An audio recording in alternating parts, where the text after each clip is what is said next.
I would just tell people, do what you love. If you go to sleep at night knowing that you're happy, you're doing what you love, and you're waking up every day excited to go to work, then so be it, right? As long as you have a job, as long as you have something that you're fulfilling within your life that is giving meaning to you, then it doesn't really matter. The outcome is definitely going to be there, especially if you enjoy it.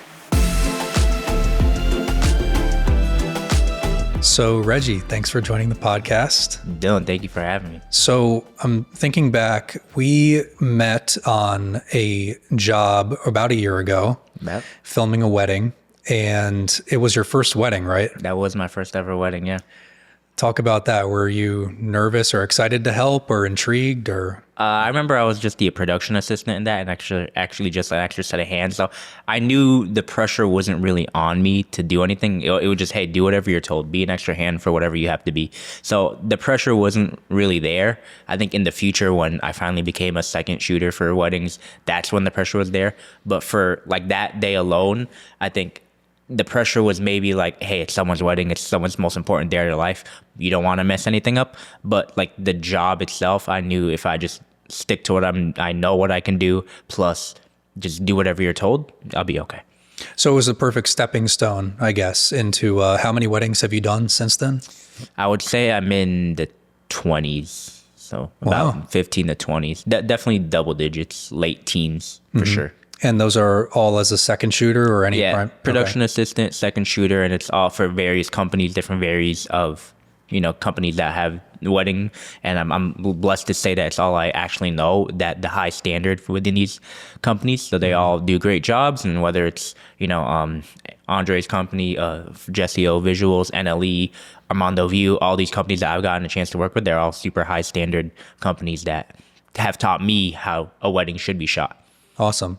Yeah. So on that wedding, I was the second camera and Brian, who we both know, was the lead. And, we were talking and, ironically, we both have like a passion and interest in baseball. And you said that you work in sports broadcasting in the minor leagues, correct? Yes. So tell me about how long have you been doing that and what got you into sports broadcasting? Yeah, so it's a long, funny story. It's not the way that most people would probably think it is. Most people I know that are in broadcasting went to college for it. It was basically my senior year of college. I didn't have much on my resume. I said I need to get something in my resume for any reason, and just to kind of build up. And I told myself, if I'm applying somewhere, at the time I was a journalism major, if I'm applying somewhere, it has to be journalism related. I did want to work in sports just like a bunch of kids out there, so I searched up jobs that were just sports related, and a clubhouse operations job came up, and I told myself, should I even apply to this? It has nothing to do with journalism, but being in a clubhouse or room with these athletes that I didn't know much of at the time, but like still being part of the Yankee organization, I thought that was like the dream, that was the goal. So me being this huge fan, I was saying, hey, should I do this? But also this isn't really going to benefit me. It was only a summer job, so I kind of told myself, what is one more summer of not doing something really going to change? And ultimately, it was probably one of the best decisions I've ever had made for myself, because I got the job as a clubhouse assistant. And at the time, a lot of Yankee top prospects were in that team. So I told myself, okay, maybe if I make a relationship with these guys and then I can get a chance to interview them, that could be kind of like my way into journalism. Yeah. And then that kind of ended up being what ended up happening. But the broadcasting took a turn when, after a year of doing journalism, I found myself enjoying editing more than like the actual storytelling of interviewing someone. And then I reached out to the broadcast team within the Somerset Patriots, which is the team I work for, and I asked them, hey, do you guys have anything for videography? They didn't at the time, but they said they have a role in broadcasting. I had a little very early on background to videography, but it was still camera oriented. So I thought, hey, this is something that I can add onto the resume. It's really good.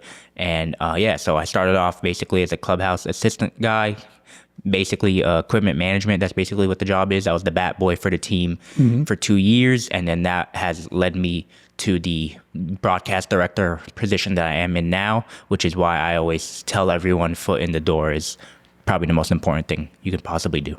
That's awesome. You said that you are a lifelong baseball fan. So sort of being able to combine your passion and interest with baseball, and be able to combine that with your work. We talked about this before, that baseball is sort of like my escape in a way. I just love following all the stats and everything to unwind and kind of get out of work. But I feel like if that was a part of my work, like I would kind of resent it in a way. Like, has that become a concern of yours? Yeah, it's funny. I actually remember when we worked that wedding together, you saying, "Oh, I could never work in baseball because that is my escape. Why would I want to take that away?" And I think after my first year, I was only doing clubhouse and bat boying, and it was late nights. Your day starts maybe 2 or 3 hours before the game, and then it ends 2 or 3 hours after the game. So plus bat boying, you're not leaving the stadium until midnight, let's just say. Oh, wow. And that was really the hard part. That's what kind of got me to stop liking baseball, because you start looking at the game differently. It's okay, you're making these personal relationships with players, coaches, which is awesome. But then now you're taking out all the fun in the game because you're working it instead of getting to enjoy it. And that was kind of what like the clubhouse job did for me. That's why going into my third year with the team, I said, I don't want to do this anymore. I just want to do broadcasting because correlates more to what I want to do within my field, as well as I can enjoy the game differently now. And then I fully am back to loving baseball. Like I can watch it. I can watch games now because broadcast directing is basically getting paid to watch the game, and you control what people see, which is the best part. But back then, when you're working the game, especially as a bat boy, you couldn't really enjoy the game because you were so making sure everything was on point. And you just see the game in such a different light now. Mm-hmm. So I would say my first year, I saw the game as kind of like a bat boy and kind of like what I would do in a situation. Second year was more personal. Oh, I have friends now that I got to work with that are now in the big leagues. So that's really cool to see. And now I watch the game in a very broadcast directed. Okay, this team has this many cameras. I can't do this. Or I can take this from what they're doing and put it into my own broadcast. Yeah, it's so good that you were conscious of that, to sort of, I don't know if course correct is the right word, but being like, this is making me view the game in a way where I'm not enjoying it anymore. And it's not totally detaching yourself from it, but it's just, I suppose, repurposing and saying, I'm going to do broadcasting now. That's awesome. You studied journalism. What college? I went to Montclair State University. Okay. Like, what did you think of your time there? I think college, and I think this is the universal thing, no matter what field you're in, it's very wide, right, in what you're going to learn. And one of the models that my school had for journalism was be a Swiss Army knife and be a multimedia journalist, which is basically, you know how to edit audio, you know how to edit the video, you know how to interview, you know how to do everything a journalist does really have to do. But I think that that's great.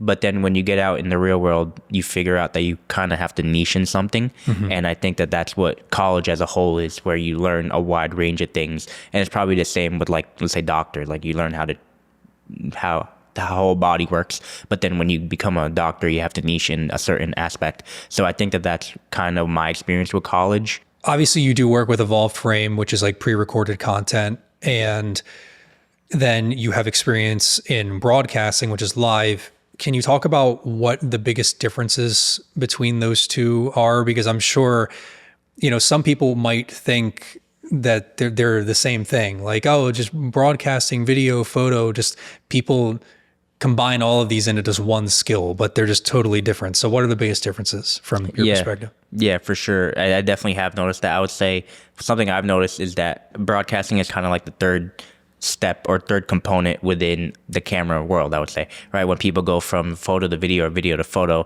it's kind of the same thing. Your same ISO, still ISO, shutter speed, still shutter speed, but it's just little tips and tricks that you're doing a little bit differently that make photo and video completely different things.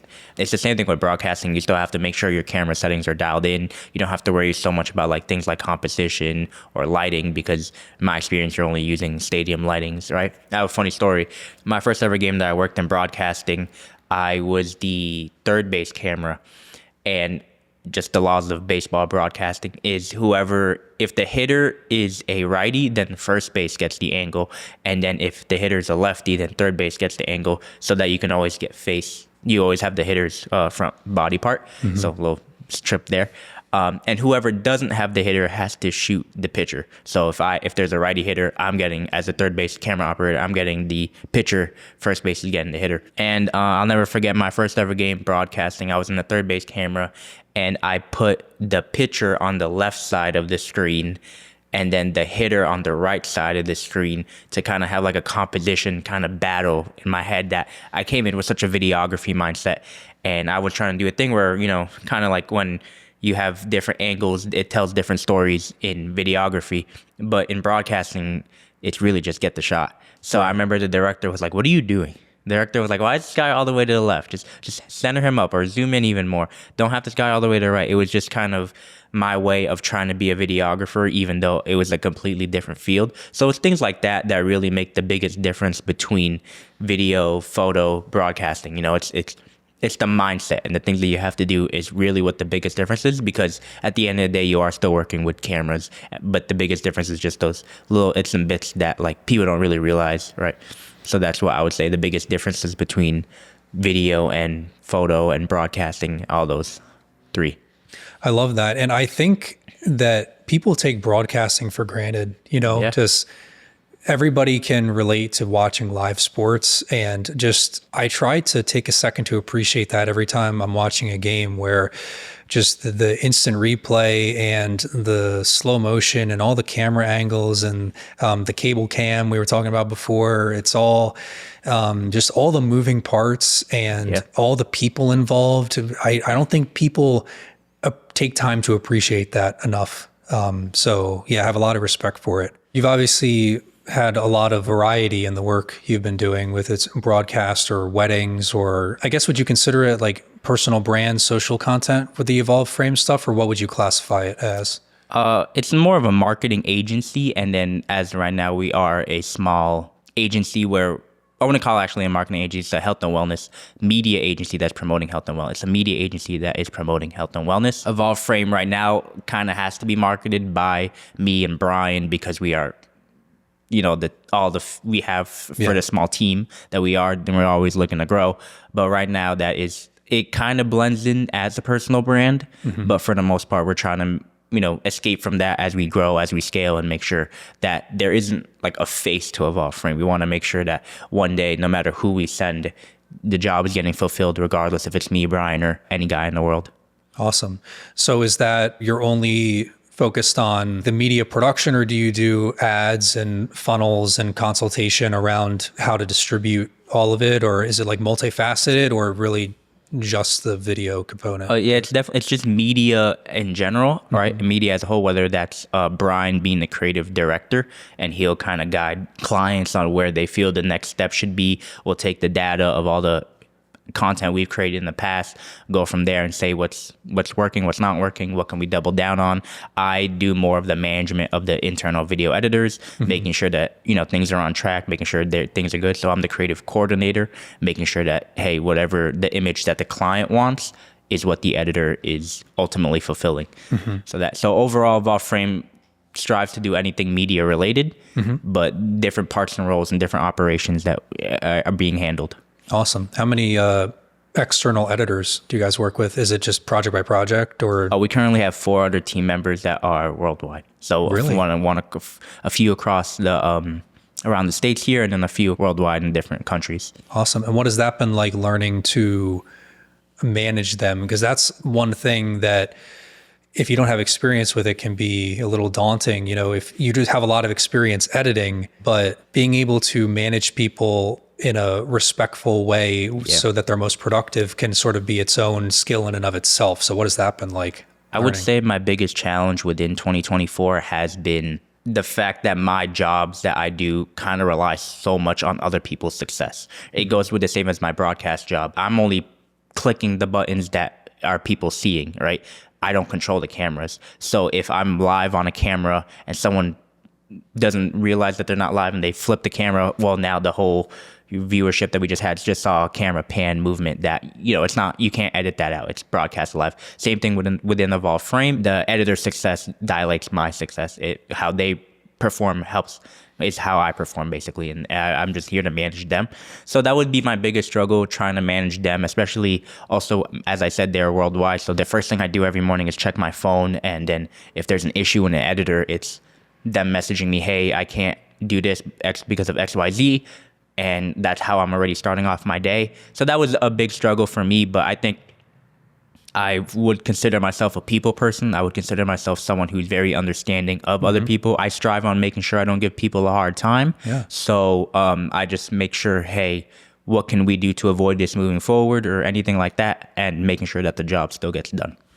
That's amazing. Not everybody has that patience or the skill to do that. It's very easy to lose your temper, especially with something that's so like close and personal as the work that you're doing. So that's awesome. When you're dealing with consulting these clients with Evolved Frame, like what's one of the most common mistakes that people are making in marketing themselves? I guess maybe they're not using video content at all, and then starting to use video content just is an improvement right away. But are there common things that you have to tell people to, do this correctly, or you could do this better, or, if people are stagnant in, they're using video content, but it's not working, like what are usually the go-to like remedies or things that you suggest? Yeah, I'm very lucky within Evolve Frame that our clients have been hiring us for also the production. So they're not really filming anything that looks bad. We make sure it looks good. One thing I could take with me for both Evolve Frame and the broadcasting is that I'm also a director, right? So whether you're directing people through a broadcast or directing people through directing the talent to make sure that their image is coming out the way they want. Right. I think that has been the biggest skill that I've gained within the past year, is talking to people, making sure that the outcome comes out the way they want it to be, and, directing them really to the goal. And I think that was kind of what I struggled with at first. It was kind of like, I have this image in my head and I may be saying it to you and it makes sense in my head, but to you, it just sounds like gibberish. So I think that was a skill I learned, because it's for a job, technically, I just tell people what to do. Right. And I guess, do you have clients that prefer to film things themselves, and then you take over from a post-production aspect and try to repurpose it and edit it in the best way? Or do you always suggest like, no, like we need to take this over and it's going to turn out better if we film it ourselves? Or like because I know people are opinionated when it comes to, the UGC stuff can tend to perform better, and sometimes having something look too produced doesn't perform as well. Or like, do you have any thoughts on that, the difference between someone filming something on their phone and having like someone like Evolved Frame come in and post-process it in the right way? Or do you think it's like situation dependent, or do you have just thoughts in general on if they were to hire you to produce it or just film it themselves? Yeah, I think for the most part it is situational. I'm also blessed that a lot of our clients, prior to coming to Evolve Frame, tried doing their own thing with their phones or tried editing their own videos, and they realize it's a struggle. It's not just recording and it looks automatically that good once you post it, right? So I think through their trials and errors, they said, let's just offload the work and give it to us so that we can let the experts handle it, per se. And I think the one thing Evolve Frame does preach the most is high quality content, making sure that if you put your best foot forward within high quality content of your brand, of your thing, now people are going to see that and they're going to say, okay, this guy puts in the work for his brand, puts in the work for his brand's marketing. Why wouldn't I want to have that for myself? So I'm never going to fault the person that puts the iPhone out and says, makes 10 videos a day. Hey, if it works for you, it works for you. All the best to you. But for me, we try to make sure that like we have both the ability to have high quality content that is consistent, as well as quality that is informative, and making sure that it preaches what the client is asking for. Got it. I don't know, this may not apply to you at all, but for me, like I edit a lot of running content and people in the endurance space, and doing that has actually like inspired me to start running a little 100%. bit, which is kind of, I think that's pretty cool. It's unintentional, but it's a cool byproduct of the work that I do. So I'm curious, has that happened in the context of Evolved Frame? If you've been doing stuff for, I don't know if you do anything with runners or gyms, like has that like influenced your habits or changed the way that you've done 1,000,000%. One of our main clients, they're called the Poly Twins. They're these two physical therapists that advertise muscle therapy, which is just basically deep tissue work that helps you recover better. Even if you're not injured, it helps you, maintain life at a better feel. So it helps keep you young, really. I haven't gotten that type of hands-on muscle work just yet because they're expensive. But I have gotten to the point now where I fully advertise and promote recovery, which is what they also ultimately do, where I now have a Whoop band right here on my wrist where it tracks my sleep and it tells me if I'm working out too hard or if I'm not working out enough or did I sleep well enough. I bought a Theragun, which they promote, where it's basically the same as muscle therapy, just not as deep as hands-on could be. I started foam rolling before and after a workout now, and ultimately just seeing them do what they do. They're adults, they have lives, but they still get a chance to work out, do what they love. So that inspires me to also sometimes, hey, I don't want to get a workout in, but I'm gonna go do it because that's what future Reggie would be appreciative of. So just one of many. We have another client, Tiger Showman's Hoboken, that I have yet to join a mixed martial arts school, but I know Brian has because I think he joined because of that, having them as a client, but that's still something we took from our client. So definitely it's the saying of your environment depicts who you are, and being around those types of individuals definitely makes me grow in a way that I want to grow, for sure. Yeah, that's amazing. It's so true. You are what you watch and you are who you spend your time with. Yeah. So if you're spending time with like high performing entrepreneurs who are fit and they have good habits and they live like a active like fitness lifestyle, then that's going to be what you do. So if you can stay true to that and say I'm going to work on content that is going to put a good message out there, then that message is going to have an influence on you as the editor. Yeah. Or the director or whoever. So yeah, I love that perspective overall. Do you think it helps to just be focusing on that niche of health and wellness? Do you think it allows you to like position yourself as the specialist for that kind of industry as opposed to just being like a jack of all trades? It probably works to your advantage because you're able to have systems in place that are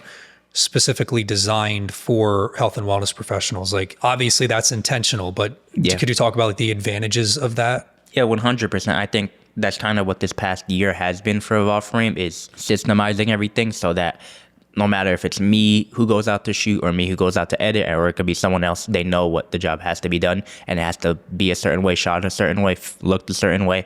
I think that's what's the best thing about being a niche.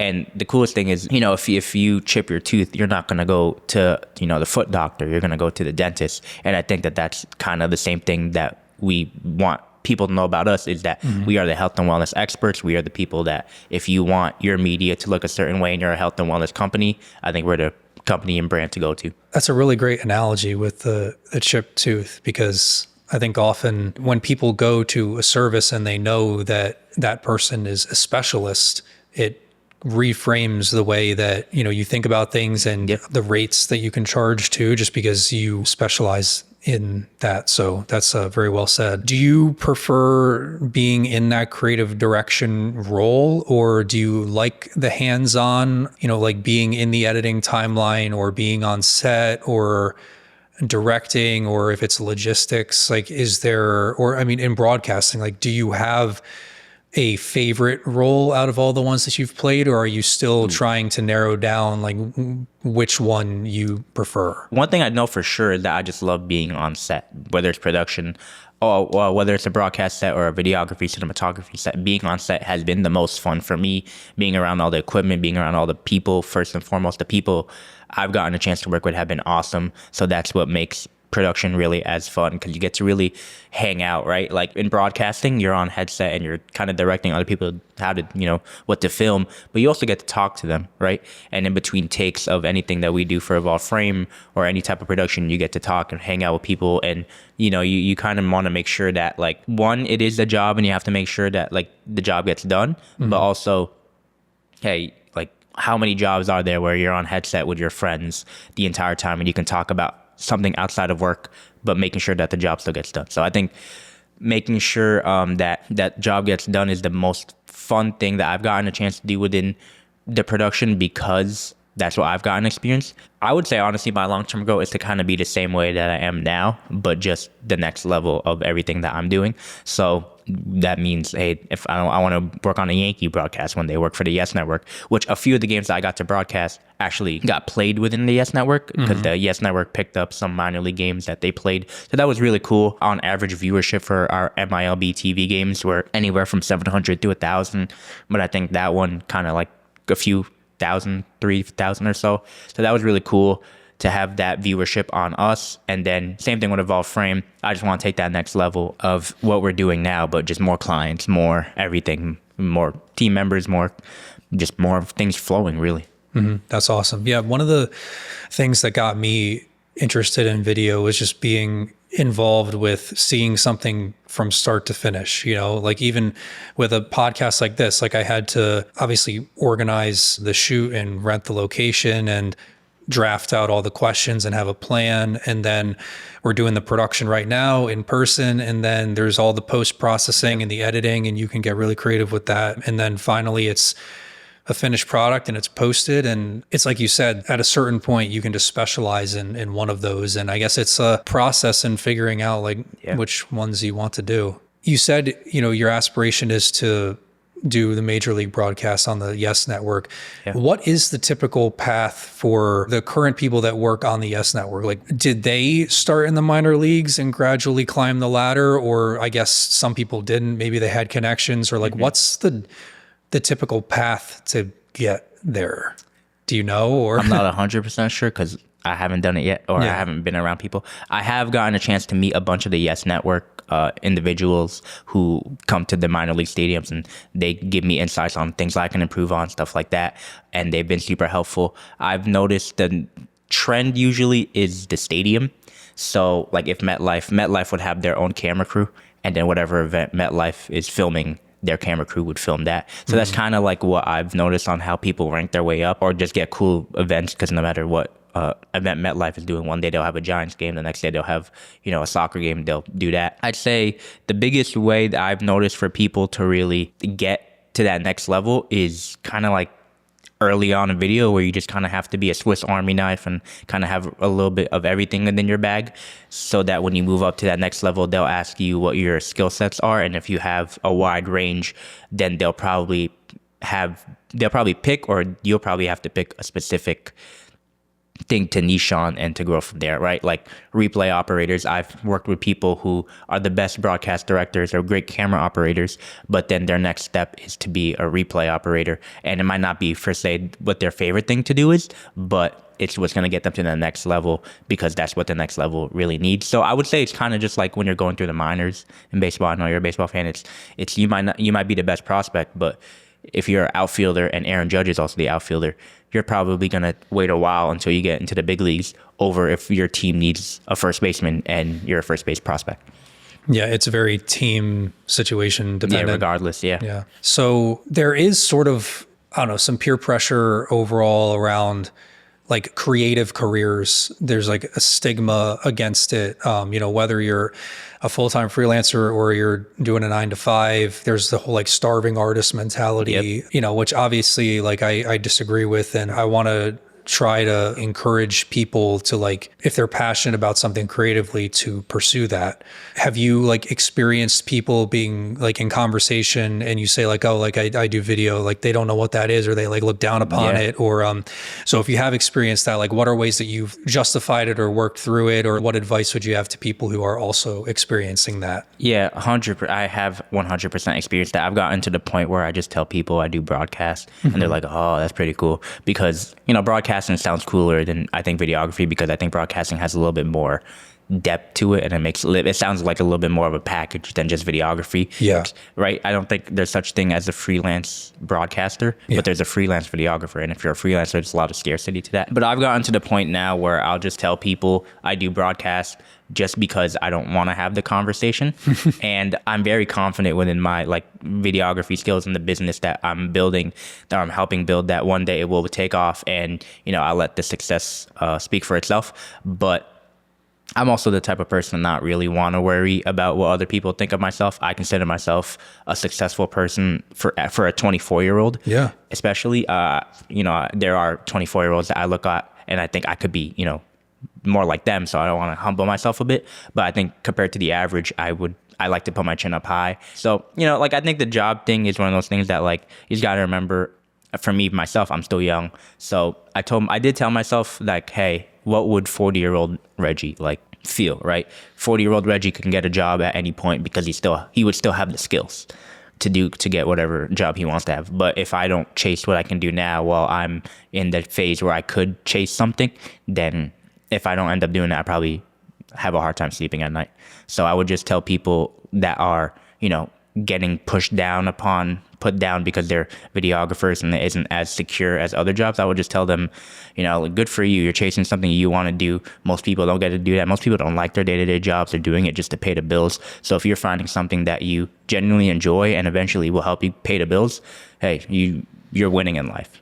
That's it. I love that confidence and that perspective. That's great. Any other words of wisdom or advice that you would like to share with the listeners if they're aspiring filmmakers or broadcasters, or they want to pursue something creatively? What would you say to them? I would just tell people, do what you love. If you go to sleep at night knowing that you're happy, you're doing what you love, and you're waking up every day excited to go to work, then so be it, right? As long as you have a job, as long as you have something that you're fulfilling within your life that is giving meaning to you, then it doesn't really matter. The outcome is definitely going to be there, especially if you enjoy it, right? So that's my biggest advice to anyone going through any process within media. And I look at my life right now, I get to work with my childhood best friend, and I get to work within the game that I love watching and playing growing up. So I definitely can't complain about anything right now. So just telling people, if you stick with it, eventually things will definitely work out. It's beautifully said. Yeah. Thank you so much, Reggie, for joining, and thought it was a great conversation, and I'm looking forward to seeing what you do next. And if anyone wants to check out Evolved Frame online, where should they go? Yeah, if you just search up Evolved Frame, the word Evolved Frame on Instagram, we should pop up. You'll eventually find my personal on there because I'm all over the page. If you ever want to watch any of my broadcasts, it would be on milb.tv, where sometimes we'll even be on the Yes Network, or milbtv.free free game of the day. So you can get a chance to work and see my games over there, but that's during the baseball season. So that's where people can find me. Awesome. Well, thanks again. Really appreciate it. Dylan, thank you for having me.